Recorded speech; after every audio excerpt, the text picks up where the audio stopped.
What's up, ladies and gentlemen? Good morning, good afternoon, good evening, from wherever or whenever you are watching.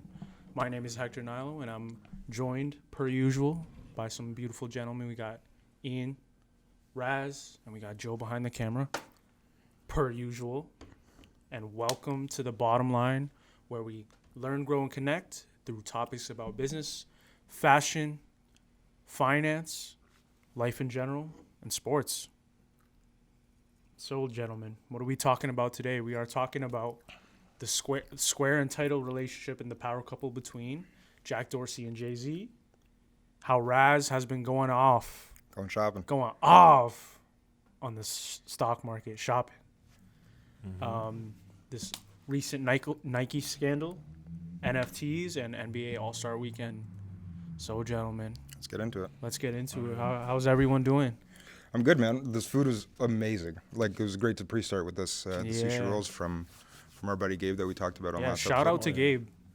Follow him at Drop and Roll Sushi on Instagram. Amazing sushi. Yeah, we've got a Really couple good. pieces left here. Really we good. had what do we have? A crab and a sushi roll, a chicken roll, and it looks like some salmon, some avocado, some cream cheese, and Fish flakes on the top. So all of them were excellent.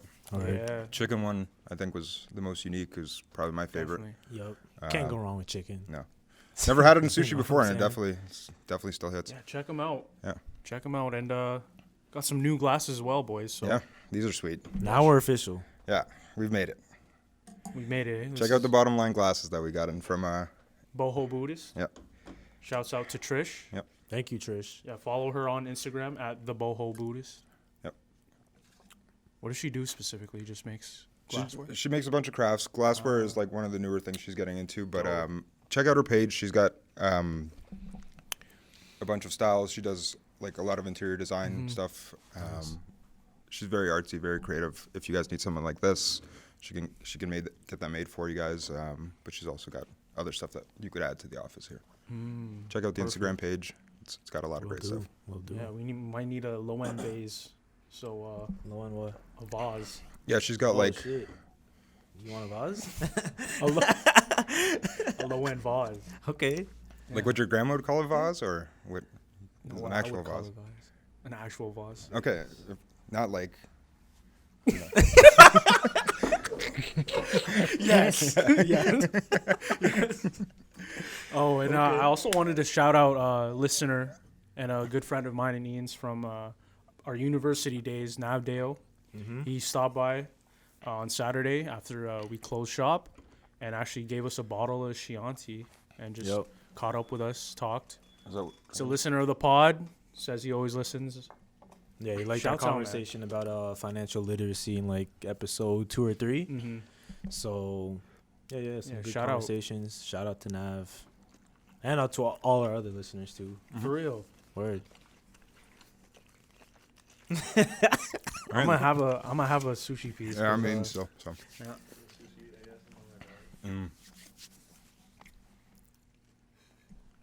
Is that a thing on the internet? People eat Yeah. food and sit next to the mic? You guys are freaks. Anything's a thing on the internet, Raz. I know Word. that. Come on. All right, gentlemen, what are we gonna get into first? Let's Jack get into Dorsey let's get into let's say Jack for later. Okay. There's a bit more to unpack than some of these other stories. Yeah. But Let's do it. let's talk about the Nike deal. The Nike news came out probably like a week and a half ago now. But one of the Nike, what's her name? Isn't she like the VP of North America or something? Yeah. Mm-hmm. Let me go. So she's got a high title. Yeah. And Yeah, she runs like and, apps like the sneakers app, which is famous for Oh shit. for Right. giving out sneakers to people like To athletes and stuff. yeah, it's like raffles basically. Right. And then you That's can purchase. hilarious though. So she Yeah. was in charge of the sneakers app. And everyone was catching L's on the sneakers app. We were catching L's like. It was Sorry, terrible. explain what the sneakers app is. Like, Mhm. one more So you time. basically I don't know anything about this. You You guys basically got to fill me in. get onto that app and kind of you sign up and First, let's talk about what the whole scandal was. I Okay, yeah, barely let's get heard into about Okay, this. okay. I saw it on Let me explain the Instagram. scandal and Then you'll I'll talk get about into the.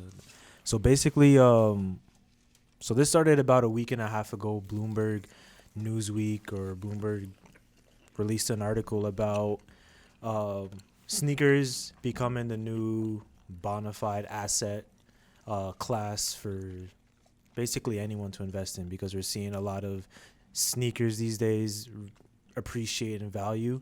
A lot of these rare sneakers are making people a lot of money. And just like a house, just like stocks, just like gold, those assets, those commodities are becoming a lot more valuable because of supply and demand. Low supply, high demand creates, increases in value. And they were highlighting basically different resellers of sneakers in that article. And one of those resellers happened to be, now we know it was the son of former Nike general manager and VP Ann Herbert. So basically her son, is one of the case studies in that article, and he was making upwards of $200,000 off. Was it probably even more? But I think it was he was racking up $200,000 worth of shoes on his mom's credit card. I think is what the story was. Shoes that he used to resell, make a lot of money. And in the pictures, you see him flexing a bunch of shoes. Got a garage full of like a Yeezys. store, like our store filled with off-white fives or stuff like that. He's just flexing it. But she ended up resigning it just a few days after that article released, and now, obviously people are gonna put things together and assume she was involved or Nike was involved and stuff. There's no way she didn't know. You see That's 200 G's on the credit card? She definitely knew. Yeah. Of course. Yeah, 100%. People think that she kind of played a part in him getting But all the the hits thing on is, these when she sneakers. did resign, they said this had nothing to do with her son reselling sneakers, and that Nike already knew about the son's sneaker business. So Nike's dishing out handouts to this kid, basically. They're dishing him out dubs. yeah, I mean, I These don't apps. I think we can assume that. Yeah, that's what a lot of people were assuming. Like again, Those sneakers, off-white fives that you were talking about, how much would those go for? I think around 1,000. Well, we've sold a pair here for 1,500. Haven't seen the price recently though, but they do hover around they're at least over $1,000 if you're trying to get And them. what would you get them just straight up? Retail? Like MSRP? Probably around 300. Yeah. Okay. USD. So could she have just given them, because I know Nike gives out shoes to like celebrities and stuff. It's like, here, wear these, to Odell or whatever. Is that what was kind of going on? She was just kind of like making him like a celebrity that she'd give him shoes to, or was he just buying up all these shoes with her discount? Or Yeah, he was basically buying off her credit card. okay, So well, Yeah. at the end of the day, is it really Like that? it wasn't just like 2 or 3 pairs that it was his thousands. mom just gave it to him, but this was like you could fill a warehouse full of with all those shoes he had. Like it was a legit business. Yep. So what's your opinion on this? She was I didn't know she ran the sneakers app or whatever it was. So the sneakers app is basically an app people get onto. Okay. They'll sign up, and every time there's a drop, you kind of put your credit card information in, and if you hit, then you got a chance to buy. Is it like a lottery system? Yeah, basically. Okay. And if you hit, then you can buy the sneaker at retail. Right. And possibly resell for whatever price. Right. It's really known for people losing out. Like, Do you have to every pay for time. one of these one of these tickets? You just put your Yeah. information in, and then Do eventually. you pay for the sneakers app or is it? No, it's free. It's free. Yeah, Okay. but you just once you hit, you're allowed to, Yeah. So all you have to do is put in your credit card information? basically, yeah. I don't know. That seems pretty risky. Like that's a hot pool of credit card information right Yeah. there. Oh yeah. Yeah. Yeah. But I mean, it's notoriously known for what you were saying. Like people struggle to get any pairs of sneakers on there, which again goes back to supply and demand. Like these shoes aren't out to be, sold to everyone, but a lot of people are like frustrated with that app because they just can't seem to get a pair of shoes that they want. Meanwhile, there's a kid, son of a Nike VP, that has a room filled with the sneakers that you wanted, and he's reselling them for $300 off-white fives for fucking $1,500. That's a lot of cash. It's a lot I respect of the cash. hustle. You got a good plug. Like Yeah, you got got the you got best it plug. straight from the source, man. Yeah. Like Shouts out to him Yeah. for sure. Yeah, he dropped out of school Dropped out of too. school, Man, like a lot of Just people, like us, bud. a lot of people develop bots and stuff for this. Is it really any different? I feel like we always wanted, like, from our end as the consumer, or at least I think people always wanted to feel like they had a fair shot at getting the sneakers that they wake up at whatever time in the morning to get. I think it's just disheartening, or I don't know what word to use, but if you see this guy that has so many sneakers that he got from his mom, like, and his mom's the plug, basically using her card, using her money and her connections to get these shoes, and you're on the other end of the sneakers app getting declined for the shoes you wanted, I'd feel some type of way. Oh, 100%. And I feel like everyone kind of just wanted to feel like it was fair to everyone. Like, this was a system that they put in place so anyone and everyone had a fair shot. And now you blow the covers and it's like, no, I don't really think you had a fair shot. all Yeah, along. but did people really think that? Because they know bots are a thing. Like, Yeah, but I've heard everybody complain about these bots. Like, Yeah. you get something like it gets copped real quick. Anything that's Supreme, within 5 minutes, everything's sold. I agree. But, and I know most people do know that bots exist, but they also don't know that they wouldn't have known that there's a Nike or Nike execs were also funneling sneakers to resellers, to competition, or somebody who is taking away a sneaker that. Because you if love Nike so much. really knew about this and didn't do anything, like, how does that make sense? Yeah. I think it goes back to what we were talking about a couple episodes ago when they're trying to get into like the StockX market. And remember how we were talking about that? I think they were just like, all right, well, we're not going to be able to get into it, but maybe this is a backdoor way of getting into this resale market. We know about it. You can keep doing what you need to do, but if this comes out in public, you got to resign, kind of thing. That's a big, That is crazy. that's big. But I don't think they do it with the fucking with the a college kid? dropout. Yeah. I feel like they would. You need a see- straw man. I don't think it's that serious. I don't think it's that serious. So Nike's a mafia out here. Well, you already know Like that. Jack Ma and You're- all them. You already know that. Jack, well, the PayPal mafia. That's Elon. Elon was part of the PayPal mafia. But yeah, I guess it was just an interesting story about I guess Nike sneakers in general. Yeah, no, it's shitty. It's shitty that the average person can't buy the shoe they want, but is a $500 sneaker number one priority? I don't know. But yeah, For some I mean, people, I For some guess- people it is, yeah. Of course. Yeah. But it is an asset class now, according to Yeah, Bloomberg. apparently. Yeah, well, they're making new asset classes every day. We'll talk more about NFTs at the end of the episode, but that looks like it's becoming a new asset class all on its own, too. Yes, sir. I'm Yeah. excited for that. And so you were saying Jack Dorsey, Jay-Z. The power couple. There's a power couple going Almost on. back at it again. Yeah. 2 weeks in a row. Our What boy. did he do? So basically, he sold his Ownership stake and title. ownership stake in title. He still owns some ownership in there, but sold most of it to Square and Jack Dorsey. Right. Square paid $297 million in cash and stock incentives. And what we also learned from the deal is that Jay-Z's now part of their board of director at Square. Yeah. Which is pretty interesting because I think we've known that Jack Dorsey and Jay-Z have been kind of friends for a bit. Yep. And I'm pretty sure on this pod we were talking about We talked about it last time where they donated the Bitcoin to... But I feel like we talked about it like early on where like Jack Dorsey was trying to buy or Twitter is gonna buy Tidal or something like that. Okay. Maybe. I don't know. think- There's new news every week, man. Like, if it hasn't happened, it's It just, might not it's have just a been on rumor. there. But yeah, it's pretty interesting to see that these two companies are kind of merging together, and Square is known for its payment processing and helping small businesses and merchants sell more product. That's what they've been best at, and that's what they focused on for the early years of their existence.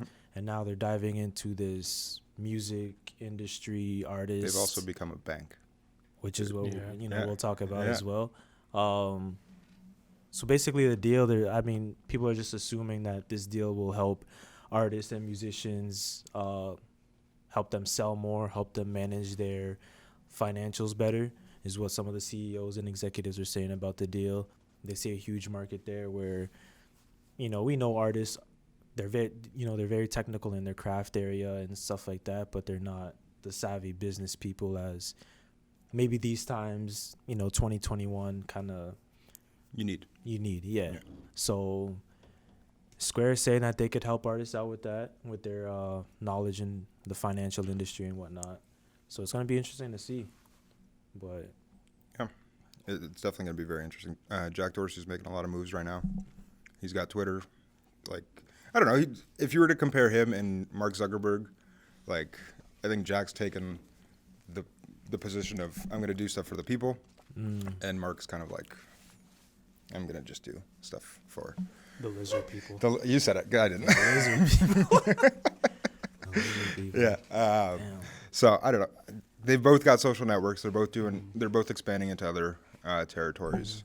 Jack's got the Square, he's making it into a bank now. Like, they're starting to sell actual products. You're going to be able to go in and get a loan. I know with Square and Shopify and stuff, if you're a merchant, you can get loans through the platform and stuff like that. But now they're kind of extending that into an actual bank, just like you would see TD or RBC or anything else, because they've been able to kind of grow that capital base that they started with, and now they're able to expand into something new, right? And Square has been a huge buyer of cryptocurrencies and stuff like that. PayPal has been too.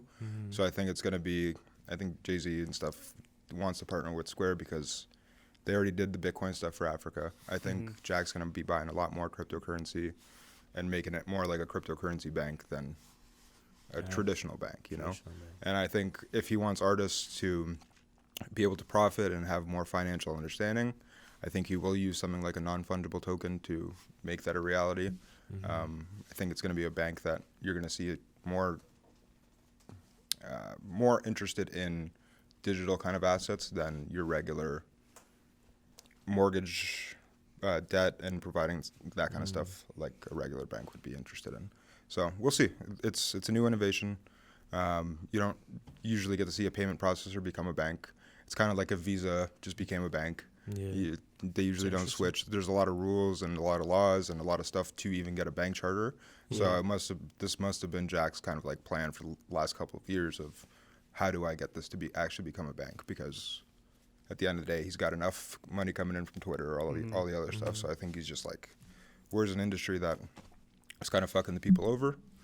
And I think he wants to kind of make some changes in that industry, right? So Yeah, and they have, like, Square has a lot of data that they were saying on small businesses, and basically they keep track of their transactions through the Square machine. Like, we had one prior, like a year ago now, almost. A little over, probably. Yeah. So they keep track of your sales. They keep all of that data to help them basically give you a loan for your business. Right. And they've serviced around 57,000 loans last year only. Yeah. I think that was the fourth quarter of 2020. So that's a lot of loans to small businesses and people that are, again, that are in need of that payment processor, or just ability to sell. Yeah, and the nice part is too, like, it's not like a traditional bank where if you need $1,000 or $1,500 to go fix your window that broke or whatever, you can go to Square and just be like, I need a $1,500 loan. But for a bank, you got to go sit with somebody. It's going to take you 2 weeks to get this done. You either got to put it on your credit card, pay your credit card back. By the time all that stuff happens, it's like Missed there's opportunity. been What are the rules with a loan? Square, exactly. Square, like Shopify will do this for you too. If they see, I think it's 6-month track history of you making sales. Like they need something on paper. A bank will ask for 2 years of like T1s or whatever. Yeah. But Square, because it's got all that data, it sees all the money coming in, all the money going out. It can provide you like a credit score kind of based on Square's metrics. And then it can decide, okay, this guy, you know what, he's making enough money, he's going to be able to pay this loan back. We can offer him up to $5,000. Yeah. Hopefully can be able to buy some more inventory, grow, and then this 5% interest rate or whatever, he's going to be able to pay that back, you know. Wow. They won't offer you $100,000 when you know you could only afford 5-10 Gs, you know, because they have all those analytics there, right? And you can go to an approval amount. They build your own credit score on Square, kind of, and then just keeps on working and working and working. They've really been, especially with Shopify, just because we use them for our e-commerce, really been pushing that Shopify Capital. To us specifically, because we get kind of the emails and the reminders, but I'm assuming that's for most small businesses. Like they definitely want to push that product, and I mean, obviously help small businesses, but obviously they're profiting from that at For the sure. same time. If they can get money for 1% and they're selling it for 3, 4, or 5%, they make that spread, right? But that's totally fine because the bank's going to give you 7, 8, maybe, depending how quickly you need the loan. If you're going to put any security down, stuff like that, right? So these digital e-commerce sites have more flexibility because they know their customers so much better, as opposed to a bank or any other financial institution where they require you to file your taxes, and then after you've got 2 years worth of taxes in place, then they can start making decisions.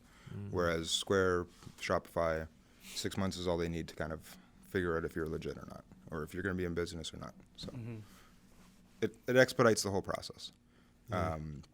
Access to capital is kind of the biggest thing, because not everybody has money to do everything they want to do right away. You're always going to need to borrow money from somebody at some point, and if you can make it less hurdles to get a good interest rate, you as a business owner are more incentivized to actually grow and to actually reinvest back in your business. But if it costs you 20% and it's going to take you 3 months to even get this money, screw it. I'm just going to keep it the same way it is. Hopefully customers are going to keep coming, and I'm not going to make any changes. But if it costs a couple percent and you can get it next day into your account, and then you can go and implement that idea you were thinking about, it really allows you to move quicker as a business. And exactly. Less stress. Yeah. It's all in your account. You get paid in the same account. It all goes to your debit account or credit checking account. So they figured out how to make it work.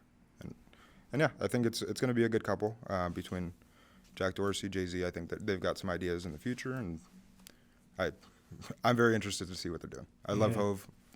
I like Jack. Let's see what they can do. For real. There's gonna Rick be Vino interesting. on yachts talking master plans and game plans, and I wish I could be part of those conversations. Who knows? You might be. Yeah. One day. Yeah. Get him on the bottom line. Jay-Z, you're always invited. Same Jack, with you, anytime. Come on. Yeah. How about Jack Ma? Oh, of course. Jack, if you're free, you're living, hop on down. Of course. Him and Young Ma can pop on. Beef it out. That'd be a sick battle. Young Ma and Jack Ma versus Jay-Z. And Jack Dorsey? Jack was Jack. Is it Young Ma from Brooklyn too? Yeah. Nice. That's actually New York should versus set New that York. up. We should definitely set that up. Versus Jack versus Jack. If you can get tech- Jay-Z's like personal email, there's other things we could set up for that. I want to see that though. The two Jack billionaire tech founders versus the two Brooklyn rappers, Young Ma and Jay-Z. I think that'd be pretty hype. Get a versus. We get got a double Tyson verse. versus Roy Jones. Like, why can't we that's get true. this? Yeah, that's true. What the people want. For real.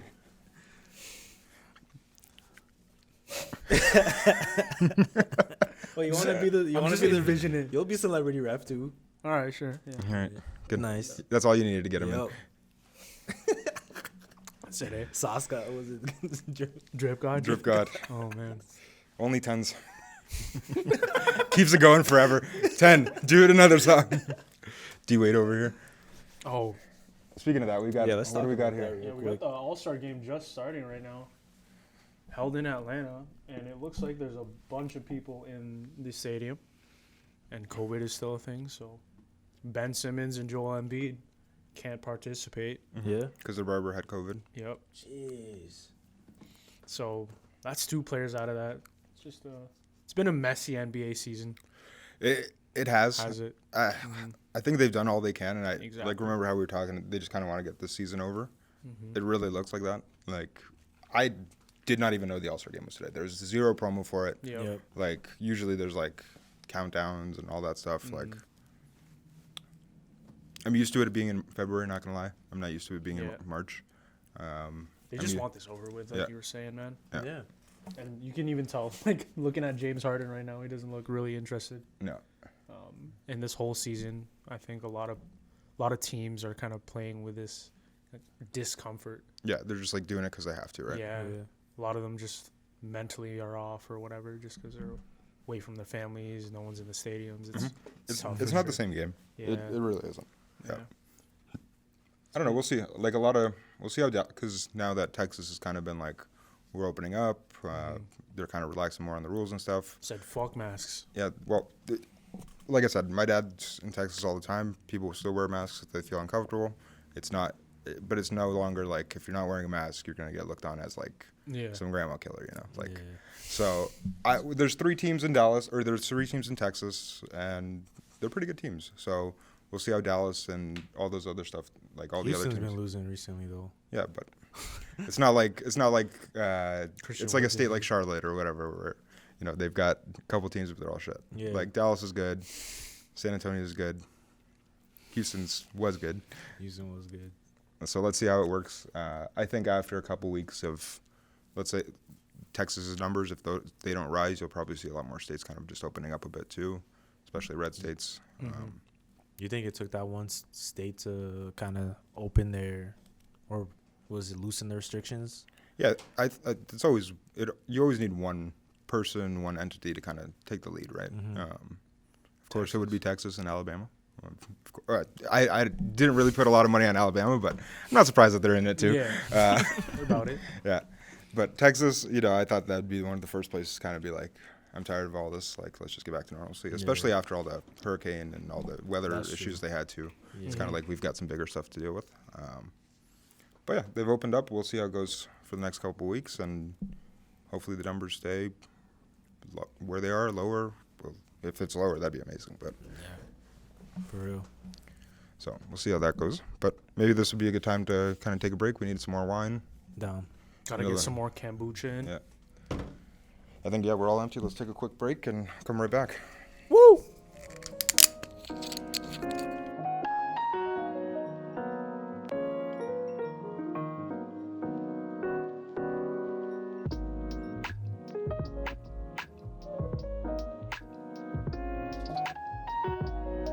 Welcome back. And these glasses of wine and kombucha are brought to you by Low & Co. We didn't. What's up? What's up?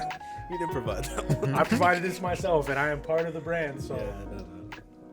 You also didn't provide this either. Yeah. So. I'm just joking. So, man, already the messiest ad read? No, we've had worse. No, we've had worse. Okay. Nah, you Anyways, My bad. welcome back. And these glasses of wine. No, I'm just gonna say these fermented these fermented drinks are brought to you by Low & Co, where you can get the latest in streetwear and sneakers, premium vintage Where you at? here. All right. At 365 365 Palliser Street. Check Low & Co out on Instagram at @lowandco_ and check out www.lowandco.ca. Thanks, Low End. Fuck. Hope you guys don't take our sponsorships away. Yeah, straight up. Please don't take pull our out. fermented drinks. Please. Please. Oh, man. Oh, Joe. Anyways, I'm about to sleep. This sushi got me fucking moving left and right. So, that was good sushi, man. It was very good. Probably Shouts shouldn't out have to eaten Gabe. 3 rolls before we did this episode, but Yeah. My eyes are heavy. I'm good to go. Let's. it was bomb. But It was Word. amazing. you know how you feel after you eat a bunch of sushi? Just a little slumped. Tune in till the end of the episode. Maybe Hector will fall asleep. The floor's looking nice right now. Mm-hmm. Let's keep you up though. Let's Okay. talk shopping sprees. With, Yeah. Let's do it. With the pastor. Do you guys have any people? You guys opened up fully this week. Do you guys have a lot of shopping coming in here? Yeah. Yeah. We had a good first week back. Mm-hmm. Definitely excited for that. A lot of old faces, new faces, and a bunch of new products kind of selling. Yeah. We have like a new rack, I guess, some like a different type of vintage that we sell. Still vintage, but it's more like army, like military vintage, 80s and 70s vintage, which is different from the like sports tees, rap tees Yeah. that we. The that we basic sell. black and white tees we kind of have. Yeah. The graphic tees. That's been selling good for us. So a new like product category, if you want to call it that. Mhm. Sold some off-white sneakers yesterday. Yep. The baby shoes. The baby shoes. Yeah. They were baby shoes. Yeah, so the off-white 5s we were talking about earlier. Okay. Yeah. They actually had a pair. 1,500 for a pair of baby shoes. No. These All ones right, were all right, Those were a size 13C. Okay. Yeah, they were like we maybe sold them for 300. $175. How Yeah, much? we gave this Word. guy a good price. 75 or price. 375? 175. All right, okay, 175. okay. So in the middle. Yeah.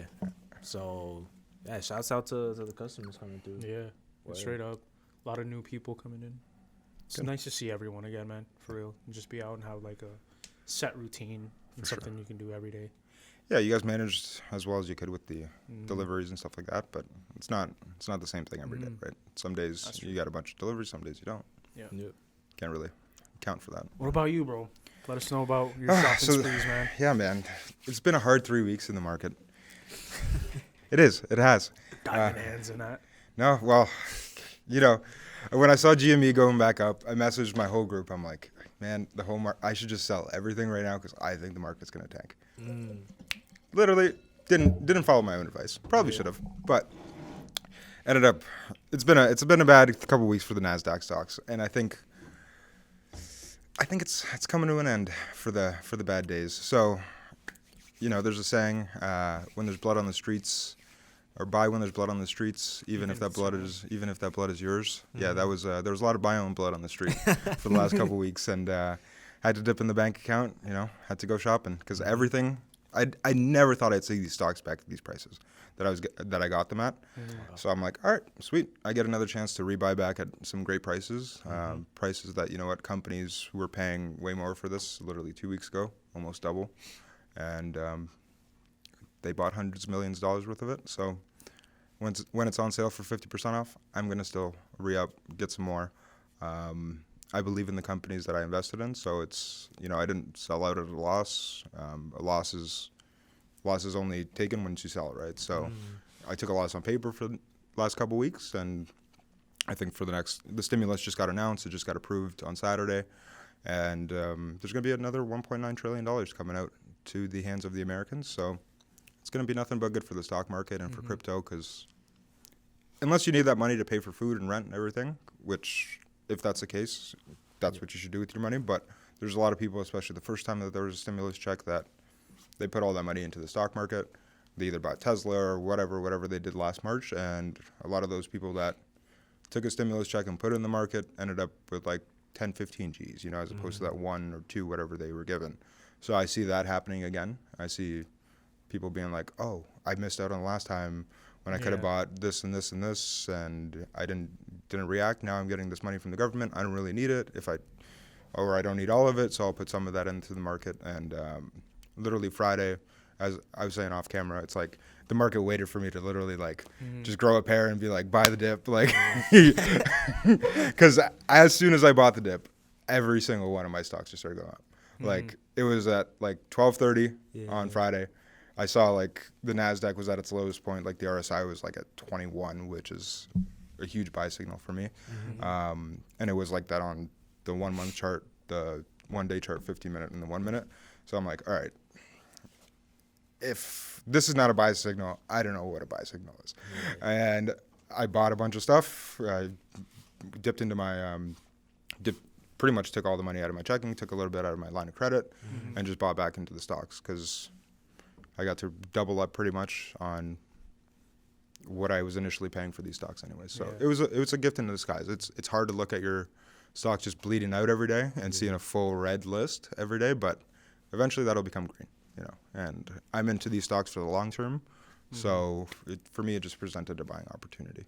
Yeah. And if you want to think of your stocks like that, not really get that worried when the price drops. I know it hurts and it sucks to see like you're down $1,000, $2,000, $5,000 every day for a couple weeks, but you loved it when you're up $1,000, $2,000, $5,000 every week, you know? So for me, it's like trading psychology is kind of like the most important factor.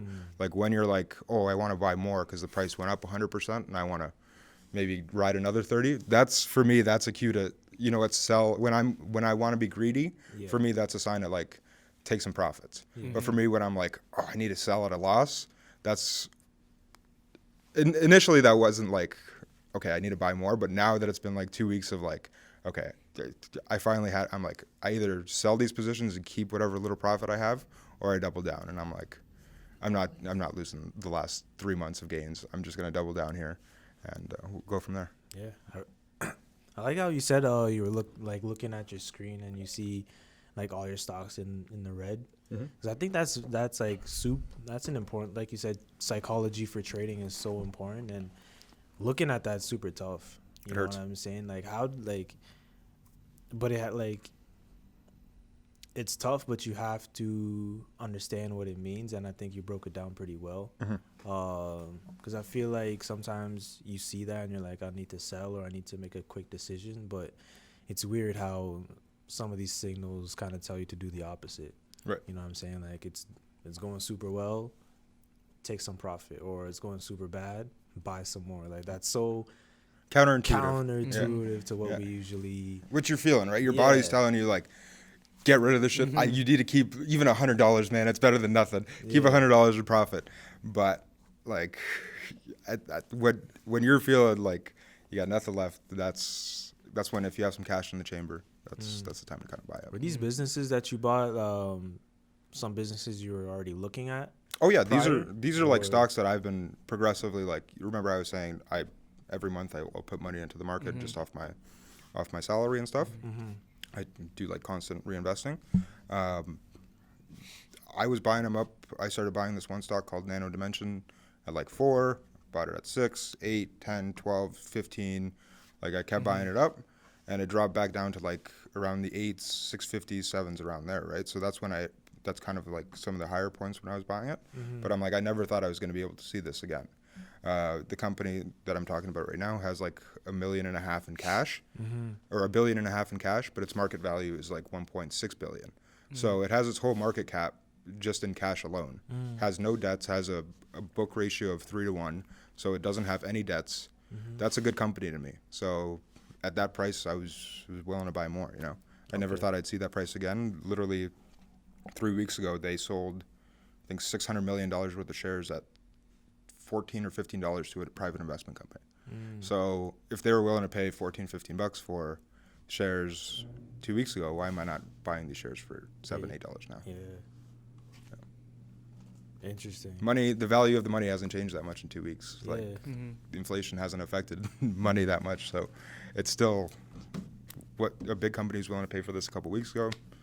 You know, it's just a correction. That's all it was at the end of the day. These things happen. And how would you explain? I mean, you did a pretty good job earlier explaining it, but how would you explain this whole buy when it's low, take your profits when it's high to someone that's just starting investing?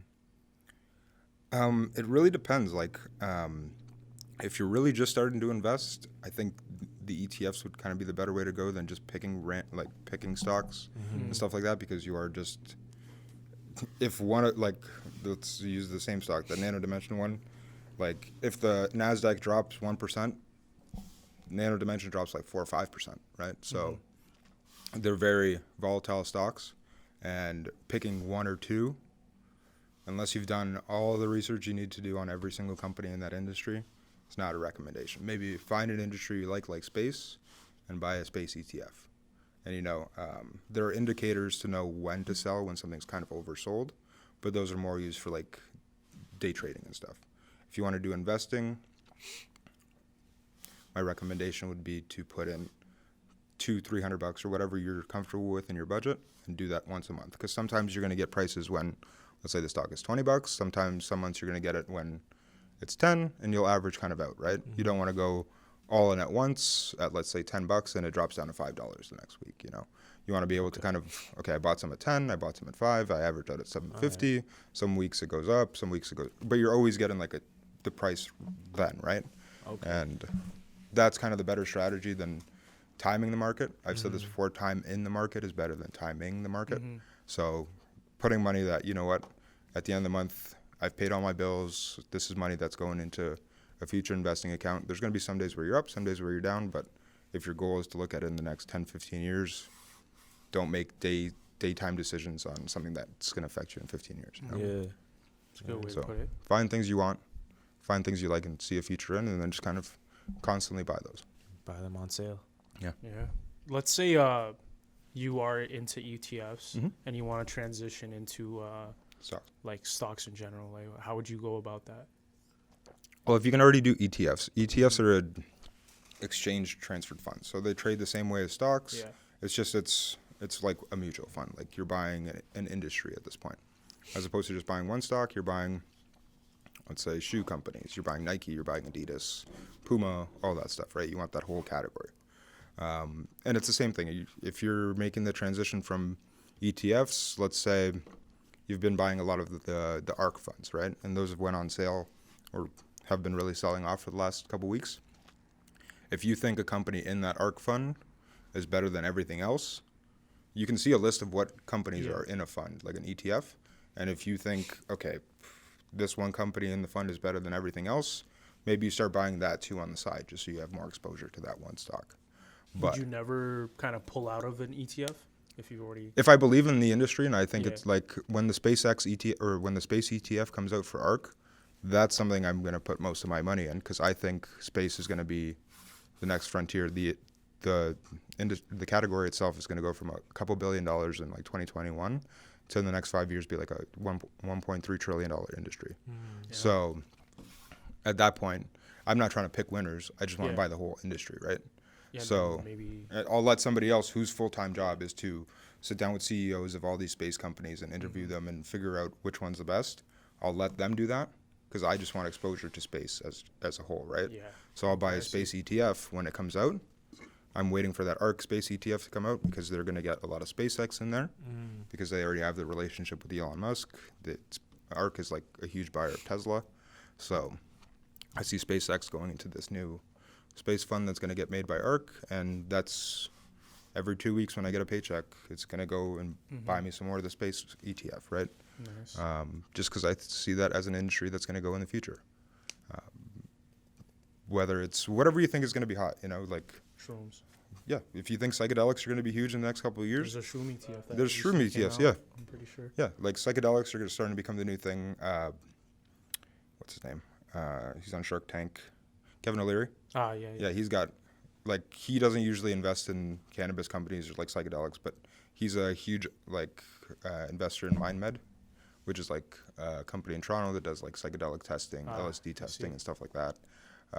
So it's kind of one of his things that Cool. he wanted to get into. And yeah, psychedelics are going to be a huge industry. Mm-hmm. Antidepressants, like, that's those pills that have made pharma companies billions of dollars. Those are going to get replaced by psychedelic clinics and stuff like that too. So if you think that's an industry that's going to be huge in the next 5 years, buy some psychedelic ETFs. Mm-hmm. It's at the end of the day, it's your decision. Like, if you're going to do a self-directing account, make the decisions and make a theory of why you think this is going to be big. Like, if you think psychedelics are going to be big, figure out the costs on that at the end of the day. Okay, they can charge $150 per an appointment. It costs $50 to pay for the therapist, $20 for the product, and then you start doing like the more breaking it down. Like, will this business actually make money? And that's when you have to go into the more fundamental analysis, stuff like that. You do general research on like industries that you're going to think are going to be hot. Then you look into those companies more specifically, and if you can find ones that have good fundamentals and good technical analysis, we'll talk more about what those mean in the future. But I think Ian knows a little bit more about that, like fundamentals, like how your books look. Are you making sales? Are you paying your rent? Like, what's your bottom line at the end of the day, right? And then, what's your bottom line at the end of the day? So people make investment decisions based on a bunch of different things, right? Whether it's numbers, there's people that are just strictly by the numbers investors. If they have no debt and they're making money every year and they got good returns and they see that the industry is going to grow, they'll buy those companies. There's people that buy just on rumors and hype alone and momentum. You can make a lot of money doing that too, but you got to be in and out, And then there's people that do a mix of both, right? Like, so it depends on who you want to be. But at the end of the day, it's your money. You're taking the risk. You should spend the extra couple hours to do some research, Definitely. And if you don't want to do that, give it to somebody whose job it is to do that, So, like, it's such a big category. You can't really. people have been asking when to buy and sell for so long. It's Yeah. it's really up to you at the end of the day. Mm. If you're willing to stay the long course, stocks at the end of the day will always go up Yeah. because the market's just going to keep getting better. There will be times where you feel like the sky is falling and what have I done? This thing's down 20%. Like that's a whole year's worth of salary just gone, blah, blah, blah, blah, blah. Like you'll have that kind of self-talk, but if you can tell yourself, you know what, at the end of the day, I bought this for a reason. Here are the reasons that I bought it for, and I think it's still going to be big. You can sleep well at night, you know. And that's psychology, Yeah. financial psychology with Pastor Raz. Pastor Raz, therapist Raz, Doctor Raz. Just giving me all these fake credentials. Oh man, Don't sue me, please. Medical board. I'm not a doctor. he is not. Speaking of booming industries, What's up? I know we wanted to dive into this NFT talk. Mm-hmm. Take it away, my friend, because I don't know what an NFT is. Non-fungible tokens. So what does fungible mean? Isn't that like a let's say cash? That's something fungible. It's every dollar. Fungible kinda means more like you can fake it. okay. Like I can fudge it a bit, you know, like I can fudge the numbers. Or Mm-hmm. you remember how I was saying like people used pencil back in the day, Mm-hmm. and then you could just go with an eraser and just change a number. Hmm. That was paper and pencil, very fungible. You have pen and paper, a little less fungible until they made whiteout. Like, and then, you know, you got so good with whiteout, you can make anything fungible that way. Then they had, you know, we're gonna write documents on paper and then we're gonna print it. And then they figured out Photoshop, so documents are fungible at this point too. Now there's a new token, or there's this thing called NFTs, which are like non-fungible tokens. So you can't do mess any, with it. you can't mess Yeah, with it, It's always right? gonna be in the. It's going to be in the system, ledger, right? In the system, in the blockchain. And so once something is created, there's a transaction ID of that creation, and you can never change who created it, what the creator is. It's like a copyright that stays there forever, and it can't be changed. It can't be like modified by some lawyer, anything like that. You put it in the program kind of acts like the lawyer, puts a seal on it. It stamps it to make sure it's legit. It does an authorization to make sure that there's nothing else like it, and you are the original owner. Let's say it's an art piece or whatever. And they'll do, send us the original files that you've worked on with like the design and the CAD drawings, whatever they need to authenticate it. And then once it's been authenticated, it's stamped that you are the original creator of this. You made 5 or 10 or whatever amount of supply you made. And then that number can never be changed. Like the time you made it, the person who made it, the amount that's made can never be changed. And then that just keeps getting made forward. So you'll never have like a fake version of this because you can identify that it's one of the first or one of the original 5 or whatever. Can this be done for physical items or? Yep. Oh shoot. Yeah. So we could Really? come out if we wanted to make low-end merchandise. We could put them out on NFTs, or is that? You could probably make like a QR code that's like an NFT that you probably integrate into the product. But there's a way to, there should be a way to make physical products NFTs too. Granted, it's not a token, but you could definitely engrave the token into something to maybe add some value that way. A lot of the stuff has been more digital right now. Yeah, that's what I heard. Whether it's been like artists or music or, you know, Sway Lee, I think, had one thing where it's like the original sounds on Mars or whenever that first came out. He took it and put into like one of his things and sold an NFT for that. But yeah, whatever. It'd be much easier to do digitally, but I'm sure they'll figure out a way to implement them into products as well too. That'd be cool. Yeah, because I know they're already talking about like picture frames with like NFTs built into them, stuff like that. So Damn, that's crazy. I didn't hear about that. yeah, and it's great for the artist because you're never going to be fucked over by your manager or your recording studio or whatever. Whatever you set the resale value is, let's say you say every single time it gets resold, I get 10% of the price. That's never going to change, right? So people know all that information ahead of time and they can make the decision. Okay, every time this product gets resold, the original creator makes 50%. I might not buy this NFT, but people are able to make those decisions on their own, and that's how they decide the value of like a token and stuff like that. So how do you think this is going to affect creatives, artists, people of that type of work?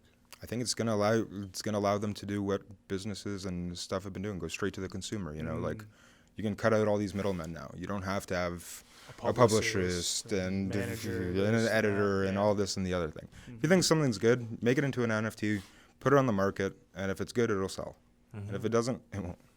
But if you make any NFT at this point, I think it'll sell, just because those are hot right now. Like my one buddy, he does like those pack draws, like those. I think it's like an NBA pack, and I think he pays like $14 for a pack, and you get one card. It's like just like pulling any other cards. And I think he pulled like a James Harden moment, and he sold it right away for like $1,400. So he spent $14 to make $1,400. Wow. On an NFT? Yeah. Wow. Interesting. Yeah. So it's like, you know how in 2K there's those moments and, you know, they get the diamond for like he played that well. It's something like that. They'll make like James Harden's 71-point game or whatever. Or Devin Booker 71-point game moment, you know, and then that NFT will be worth so much. It's just like trading cards. It's just like anything else. Yeah, that's what I heard. They were kind of comparing it to. It's like collectibles that have their own value, and people are buying these NFTs to possibly sell in the future or hold value or whatever. Yeah, it's like those Charizard cards, you know, like how they've gone up crazy in value because Logan Paul or Jake Paul or whatever, whichever one of those twins started doing a bunch of the unboxings and stuff. I heard Logan Paul made like $1 million off NFTs. Yeah. Yeah, Crazy. like Mark Cuban's done it too. Like Mark Cuban made like, I don't know, pictures of himself or something. Sold them for like 10 G's each. I think he made like 100 G's in 10 minutes or 5 minutes or whatever. It's crazy. It's crazy. It's the art of the hustle. Yeah. Hustle of the art? Or No, art of the hustle. Yeah, fuck. There you go. I like. 'Cause I mean, Cuban, he doesn't need the extra. Yeah. Extra was 100 G's or. I'm sure if you saw 100 G's on the floor, you'd pick it up. He'd pick it up for sure. And I mean, he probably just enjoys being part of the game, kind of learning these new frontiers and stuff like that. Like that, that's pretty cool. You know what I mean? And obviously, he has a big brand behind him, so people are gonna buy a $10,000 or $1,000 Cuban Coin. Mark Cuban NFT word. Yeah, and I think that NBA thing has got like a partnership, or the pulling the card pulling thing has got like a partnership with the NBA. And that's very NBA like. Yeah, and Mark Cuban's saying he's starting to take Dogecoin at like the Mavericks Arena and stuff like that. I saw that too. And so it's people like that that actually are in positions of power that can make the transition to crypto. And like we were talking originally with like Jack and Jay-Z, and you've got Mark, and there's a bunch of other people, like Gary Vee, all these other influencers that, you know, they're starting that fire again. Yeah. And I know Goldman Sachs is saying they're opening up their Bitcoin trading desk again in the middle of March because they want to get back into it. And yeah, I think this time it's going to be here to stay for a bit. Tesla started accepting Bitcoin, stuff like that. You know. Square's buying Bitcoin. PayPal's buying it. There's companies that are doing it. There's big mining companies now. Like, I think it's here to stay at this point. And what a revolution! What a you know, we're on the top of, we're starting on the beginning of a frontier. You know, like there's things like staking and DeFi that I was telling you about last week, where I'm pretty much making like a full-time salary just off staking these coins. You know, like, and then that just frees up my time to do more things that I want to do, you know. Like I take most of my salary now that I get from work and just put it right into the stock market because my DeFi coins and stuff can pay for pretty much all my expenses. So, you know, we're at a new frontier. You know, if you know what's going on, you can make a lot of money right now. And if you want to make a new coin or a new NFT or start a company, whatever, there's so much money getting thrown around, whether it's SPACs, crypto, everything like that. Whatever you want to do, focus on it, and there's enough money going around right now to be successful. Yeah. So, no, it's a crazy time we're living in right now. For real. Yeah. I've never felt like there's like compared to last year. Yeah.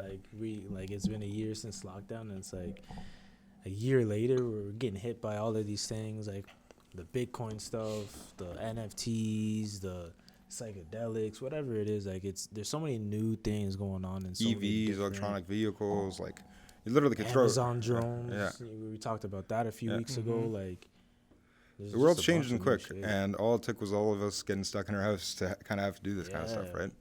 Make it easier for deliveries to come, so you need drones. There's definitely a group of people that were like, how do we make the futuristic world that we saw in those TV shows coming to happen. Okay, we need everybody to sit at home for at least 2 years, and then we can implement this shit without looking crazy. But that's another conspiracy for another day. For real. I mean, again, that ties that back to what we were talking about at the start of the episode with Square and Tidal. How, we're stuck at home and we're living this new normal, and entrepreneurs need companies like Square to make it possible for them to sell stuff. Yeah. And now, a year later, Square is now, doing deals with Tidal, with musicians and artists. And that ties back to our talk with NFTs. How musicians and people that make art are going to, their whole process of making their art and selling their art becomes different when NFTs are involved. And like we kind of alluded to, we have a feeling that Square and Tidal are going to jump into that area. They're kind of the first. Jack Dorsey's been known as the first mover in some of these Bitcoin, cryptos, all of Twitter. that stuff, Yep. Twitter. Yep. So definitely see all of that tie in together. What else we talk about today? Talked about the power couple, Jack Dorsey, Nike, going Yeah. shopping. Yeah, going All-Star shopping. Weekend for a little Word. bit too. Yeah. Versus Young Ma and Jay-Z. Yeah, I mean, and you hit us with some critical points there with the stocks. Yeah. Songs. Just basically going over the psychology of buying stocks when the market is red, Therapist compared to when the market is green. How it's all counterintuitive. Yeah. Buy when everything's on sale, and be wary or start to sell a little bit or make your profits, like you said, when the stocks are doing really, really well or they've hit kind of your price projections targets, or whatever terms you use. Don't get greedy. Don't get greedy. Yeah. But what's his name said? Greed is Greed is good. So it's like you just said, it's counterintuitive. What works for some people doesn't work for others. Yeah. But you were giving good advice for kind of, at least for people that want to start off in this, just getting used to buying stocks or buying financial assets and stuff like that with ETFs and stuff. So a lot of good knowledge for y'all in this episode. If you weren't already subscribed to this NFT, crypto, stocks, and everything like that. So is that it for today, or is that it for today? That think we're is it good. for today. Yeah. Remember to subscribe to the bottom line. Yeah, that's my part. Fuck. The sushi's got us messed up, man.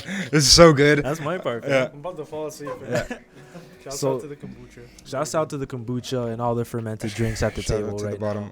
Shout out to. now. We want to for thank you Hopers. guys for listening. We want to encourage you to subscribe to our YouTube channel at The Bottom Line Podcast. Listen to our podcast on Spotify, Apple Music, and Anchor. Shout out to Anchor. Catch us on Instagram. We give the most updates on there at The Bottom Line Pod. And again, thank you for you guys for being here. Always. Enjoyed it. Always, yeah. And Damn. yeah, man. I'm Cheers. appreciate it. Cheers. Cheers. Cheers.